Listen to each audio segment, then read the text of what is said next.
Good morning, friends, and welcome to Master Entrepreneurship Coaching Bites with me, Georgina Joy Read, every Thursday at 10 a.m. Make sure you hit the subscribe button if you want to get reminders for our coaching sessions. But welcome from a very cold Cape Town this morning. I haven't quite managed to get my coat off, but let's kick right into today's coaching session. So if you've got Master Entrepreneurship, grab your workbook now. If you don't worry, just keep with your pen and paper and take copious notes as we go. Today, we are going to be looking at page 69 for those of you who have the book.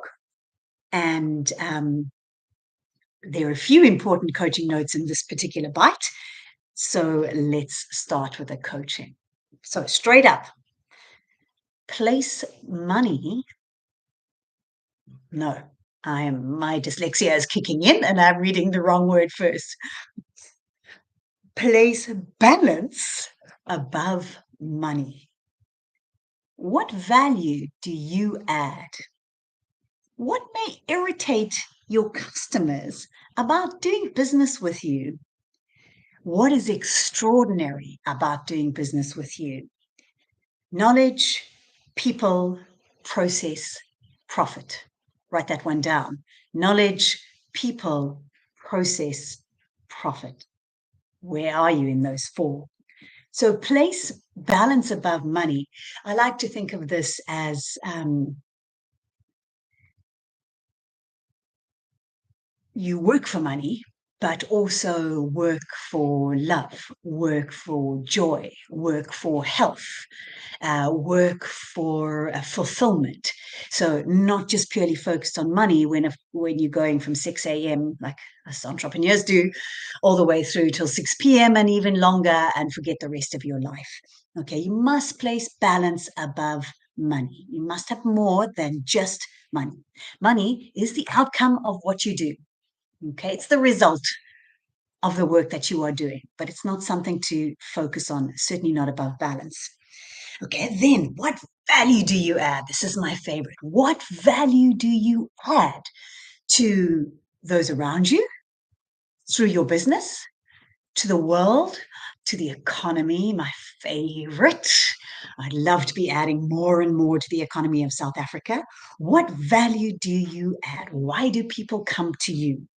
Okay, but now they've come to you for your value, but what can irritate them about trying to do business with you? Perhaps it's your processes. Perhaps you take too long. Okay, what irritates your customer about having to do work with you? And then what is extraordinary about doing work with you? So think about how your customers feel when they walk away from you. Are they feeling joy? Are they feeling frustration? Are they feeling relief?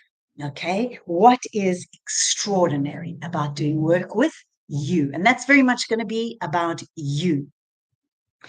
And let's have a look at the actual exercise we're going to do today, which is quite simple. But what is the process for people to do business with me? And is it simple? So what is the process? So I want you to grab your pen now and write down the process that people have to go through when they do business with you. And start right at the beginning. How did they find you?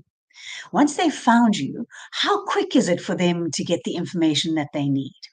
Once they've got the information, how do they make a decision? How do you help them make a decision? Once they've made a decision, how easy is your payment process, especially if you're in an online business? Okay, how easy is it for your customer to buy from you? Then once they've bought, is that it? Do you have some sort of follow-up? Do you get their details? Can you connect with them again?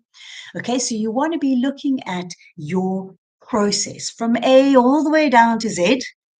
Okay, and then look at that clearly on paper and decide for yourself, this can be eliminated, I can improve here, etc., etc.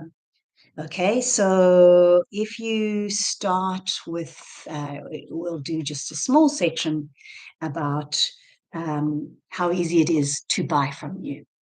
Okay, so it comes to transaction time. So your customers already know they want to purchase from you.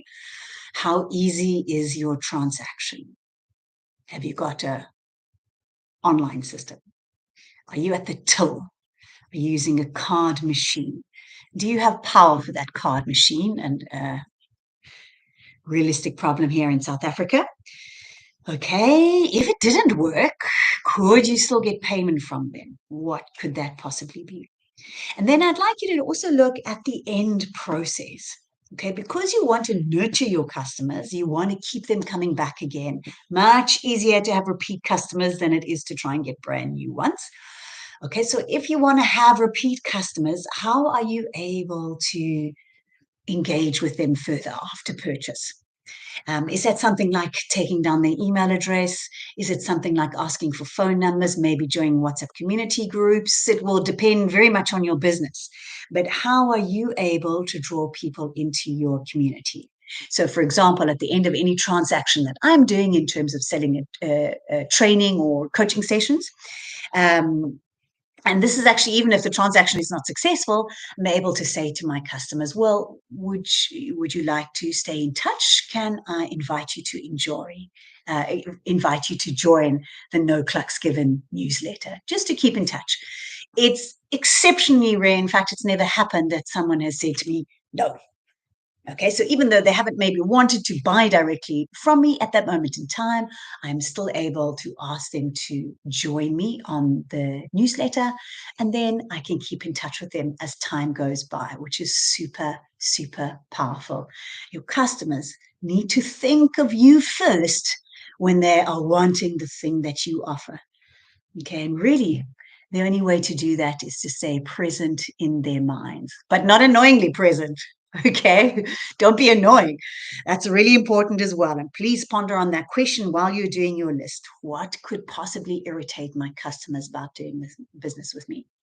Now, I think that when you do business with me, and this is what my customers tell me as well, when you leave, there is always the next step in your mind. That's the value I bring. The next step is right there for you. And I want to challenge you to challenge me on that. You are welcome. Okay, to contact me and engage with me, and make sure that you walk away with the next step from me. It doesn't matter what that is. I'm open to that challenge because that is the value that I bring. Okay, great. Thanks, everybody. Thanks for your time today. Remember to subscribe so you can be notified of the next session. But anyway, it happens on Thursday mornings at 10 a.m. So I'll see you for the next one. Cheerio.